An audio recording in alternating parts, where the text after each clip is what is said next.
दोस्तों, आइए जानते हैं ऑस्टेंसिबल ओनर, हिंदी में दृश्यमान स्वामी किसे कहते हैं? क्या होता है ये? क्या ये असली स्वामी है या कुछ और? यह ट्रांसफर ऑफ प्रॉपर्टी एक्ट 1882 के सेक्शन 41 के अंतर्गत आता है। इसमें एक एक्सेप्शन भी है, Nemo that code non habit, Latin word है, लैटिन। कोई भी व्यक्ति वह चीज नहीं दे सकता जो उसके पास है ही नहीं। दोस्तों, वास्तविक ऑस्टेंसिबल ओनर यानी दृश्यमान स्वामी क्या होता है, मैं आपको बताना चाह रहा हूं। संपत्ति हस्तांतरण अधिनियम की धारा 41 TPA, transfer of property act TPA के तहत दृश्यमान स्वामी वास्तविक स्वामी की सहमति से ऐसा व्यक्ति जो स्वामी प्रतीत होता हो द्वारा अचल संपत्ति का हस्तांतरण किया जाता है, जो वैध माना जाता है। ये क्या है कि वास्तविक स्वामी ने उसको नियुक्त किया है। यह हस्तांतरण क्रेता को तब सुरक्षा प्रदान करता है जब उसने सद्भावना से कार्य किया हो और हस्तांतरणकर्ता की विक्रय क्षमता की जांच करने के लिए उचित सावधानी बरती हो। जो इसका असली मालिक है, उसकी जो चीज वो बेचना चाह रहा है, देना चाह रहा है, हस्तांतरण करना चाह रहा है, वो सही है कि नहीं, अगर वो जांच करने के बाद उचित सावधानी बरत के करता है तो वो क्रेता को सुरक्षा प्रदान करेगा। इस प्रकार कोई भी वह चीज नहीं दे सकता जो उसके पास नहीं है। ये नियम का अपवाद बनता है। प्रमुख शर्तें हैं वास्तविक स्वामी की सहमति होना, प्रतिफल के लिए हस्तांतरण, कोई उसका कंसिडरेशन होना चाहिए, प्रतिफल होना चाहिए, बिना किसी चीज के दिए।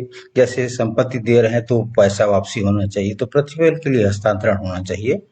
हस्तांतरणकर्ता का दृश्यमान स्वामित्व और हस्तांतरित जिसको ट्रांसफर करा की सद्भावना और उचित सतर्कता, ये सारी चीजें प्रमुख शर्तें हैं जो जरूरी हैं। इसके बिना हस्तांतरण दृश्यमान स्वामी के द्वारा नहीं हो सकता, या होगा भी तो गलत होगा। अब धारा 41 के प्रमुख सिद्धांत क्या हैं? दृश्यमान स्वामी एक ऐसा व्यक्ति जो संपत्ति का स्वामी प्रतीत होता है लेकिन वास्तव में स्वामी नहीं होता है, और यह सब वास्तविक स्वामी की अनुमति के द्वारा होता है, स्पष्ट रूप से या निहित रूप से। वास्तविक स्वामी की सहमति आवश्यक है जिससे हस्तांतरणकर्ता को अधिकार प्राप्त प्रतीत हो, यानी जो वास्तविक स्वामी है उसने उसको हस्तांतरण करने का अधिकार दे रखा हो। संपत्ति का हस्तांतरण किसी कीमत, धन या अन्य मूल्य के बदले होना चाहिए। जैसे कि पहले मैंने बताया, प्रतिफल के लिए हस्तांतरण, यानी संपत्ति का हस्तांतरण किसी कीमत के लिए होना चाहिए, के बदले होना चाहिए, जैसे धन या अन्य मूल्य के बदले। इसमें हस्तांतरती की क्या भूमिका है? जो खरीदेगा, जो संपत्ति खरीदेगा, उसकी भूमिका क्या है? जो क्रेता है, क्रेता को सद्भावना से कार्य करना चाहिए और विक्रेता के बेचने के अधिकार को सत्यापित करने के लिए उचित कदम उठाने चाहिए। जो खरीद रहा संपत्ति, उसको थोड़ी सावधानी की जरूरत है, और जो विक्रेता है यानी जो दृश्यमान स्वामी है, उसको एक्चुअली अधिकार है कि नहीं है वो सत्यापित होना जरूरी है, और उसको सत्यापित करने के लिए उचित कदम उठाना जरूरी है खरीदने से पहले। ये लागू किस पर होगा? यह नियम केवल भूमि और भवनों पर लागू होता है, मतलब इमूवेबल प्रॉपर्टीज पर, भूमि और भवनों पर।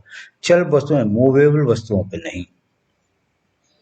एक इसमें एक अपवाद है, Nemo that code non habit का अपवाद, जो पहले भी मैंने आपको बताया, लैटिन कानूनी सिद्धांत है जिसका अर्थ है कोई भी व्यक्ति वह चीज नहीं दे सकता जो उसके पास है ही नहीं, पास नहीं है।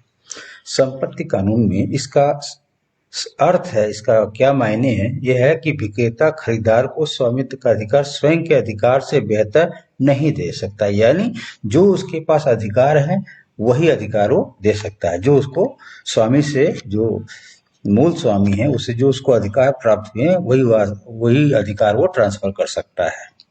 यदि विक्रेता वास्तविक मालिक नहीं है तो खरीदार को वैध स्वामित्व नहीं मिल सकता। फॉर एग्जाम्पल, यदि आप कोई चोरी की वस्तु खरीदते हैं तो आप कानूनी रूप से उसके मालिक नहीं बन सकते। क्यों? वो चीज चोरी की है और चोर के पास उसे बेचने का कोई वैध अधिकार तो था नहीं। इसलिए यह कहा गया है कि जो व्यक्ति अपने से बेहतर, अपने स्वामित्व के अधिकार से बेहतर नहीं दे सकता। एक चोर दूसरे को अधिकार नहीं दे पाया, क्यों? उसके पास बेचने का अधिकार ही नहीं है। चोरी की सामान है और चोरी का सामान वो बेच नहीं सकता, तो उसके पास कोई वैध अधिकार तो है नहीं, इसलिए आपको बेचने का अधिकार कैसे मिलेगा? यदि आप कोई चोरी की वस्तु खरीदते हैं तो आप कानूनी रूप से उसके मालिक नहीं बन सकते। दोस्तों, उद्देश्य क्या है इसका? ऑनस्टेंसिबल ओनर का, दृश्यमान मालिक का उद्देश्य क्या है? इसका मेन उद्देश्य होना चाहिए कि तीसरे पक्षों की रक्षा करना, जो विक्रेता को मालिक समझकर संपत्ति खरीदते हैं। वास्तविक मालिक को धोखाधड़ी करने से रोकने के लिए उन्हें ऐसी परिस्थितियां बनाने की अनुमति देना जहां किसी तीसरे पक्ष को धोखा न दिया जा सके। कहने का तात्पर्य यह है कि मालिक तो बना दिया, दृश्यमान मालिक बना दिया, लेकिन अगर मालिक धोखाधड़ी करने लगेगा तो जो क्रेता होगा उसको धोखाधड़ी का शिकार हो जाएगा। इसलिए उसे ऐसी परिस्थितियां बनानी चाहिए दृश्यमान स्वामी को कि वह क्रेता को धोखा न दे सके। उदाहरण के तौर पर, यदि कोई वास्तविक मालिक अपने रिश्तेदार को घर का प्रबंधन करने को देता है, कोई रिश्तेदार जो मालिक है अपने रिश्तेदार को घर का प्रबंधन करने के लिए देता है, जिससे रिश्तेदार क्या है, मालिक जैसे दिखता है। भाई वो देख रहा है घर तो मालिक जैसे दिख रहा है, और रिश्तेदार उसे किसी को पैसे के बदले बेच देता है, और खरीदार ने उचित जांच पड़ताल की और ईमानदारी से संपत्ति खरीद ली, तो बिक्री वैध है और वास्तविक मालिक खरीदार से संपत्ति वापस नहीं मांग सकता है। अगर दृश्यमान मालिक को अगर अधिकार है बेचने का, अगर वो बेच देता है तो खरीदार जो जांच पड़ताल करने के बाद अगर संपत्ति खरीद लेता है तो बिक्री वैध है, और वास्तविक और उस रिश्तेदार ने घर के मालिक इस पर क्लेम भी नहीं कर सकता, तो वापसी भी नहीं मांग सकता। ये है इसका उदाहरण। दृश्यमान स्वामित्व के और भी उदाहरण हो सकते हैं। एक पति अपनी पत्नी की सहमति से उसकी संपत्ति का प्रबंधन कर रहा हो। एक पति अपनी पत्नी की सहमति से जो उसकी संपत्ति है पत्नी की, उसका संपत्ति का प्रबंधन कर रहा हो, तो क्या एक दृश्यमान स्वामित्व का ही उदाहरण है। एक भाई अपनी बहन के हिस्से की संपत्ति का प्रबंधन कर रहा हो और अभिलेखों में एकमात्र मालिक के रूप में दर्ज है, भाई का नाम ही दर्ज है और लेकिन वो बहन के हिस्से की संपत्ति का भी प्रबंधन कर रहा है, तो एक दृश्यमान स्वामी के रूप में वो कार्य कर रहा है। दोस्तों, आते हैं कुछ ऐतिहासिक फैसले दृश्यमान स्वामित्व से संबंधित। पहला है राम कुमार कुंडू बनाम जॉन मैकिन 1872। प्रिवी काउंसिल का यह मामला भारत में इस सिद्धांत की नींव है। प्रिवी काउंसिल ने मामला डिसाइड किया था। प्रिवी काउंसिल ने स्थापित किया कि यदि कोई व्यक्ति किसी अन्य व्यक्ति को अपनी संपत्ति का स्वामी बनने की अनुमति देता है, किसी व्यक्ति को संपत्ति का स्वामी बनने की अनुमति देता है, तो बाद में उस व्यक्ति द्वारा सद्भावना पूर्वक कार्य करने वाले वास्तविक क्रेता को किए गए हस्तांतरण पर विवाद नहीं कर सकता।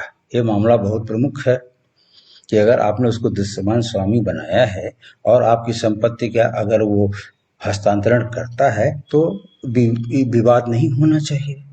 अगर दूसरे व्यक्ति ने जो क्रेता वो सद्भावना पूर्वक, मतलब उसने कोई छल नहीं किया, कोई कपट नहीं किया, कोई धोखाधड़ी नहीं की, सद्भावना पूर्वक उसको क्रेता ने खरीदा, तो विवाद, वो संपत्ति पर कोई हस्तांतरण पर कोई विवाद उत्पन्न नहीं हो सकता।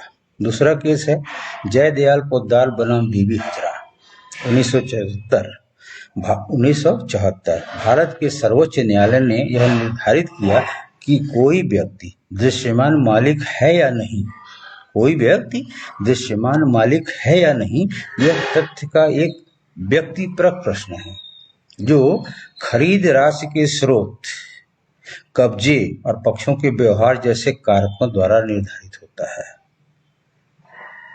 खरीद राशि के स्रोत, जिसने खरीदा उसके राशि का स्रोत क्या है, उसका जो पैसा दिया उसका स्रोत क्या है, कब्जा कैसे लिया और पक्षों के व्यवहार, दोनों पक्षों का व्यवहार, क्या कोई धोखाधड़ी के लिए उसने खरीद लिया है, जो भी हो, तो ये एक व्यक्तिपरक प्रश्न है।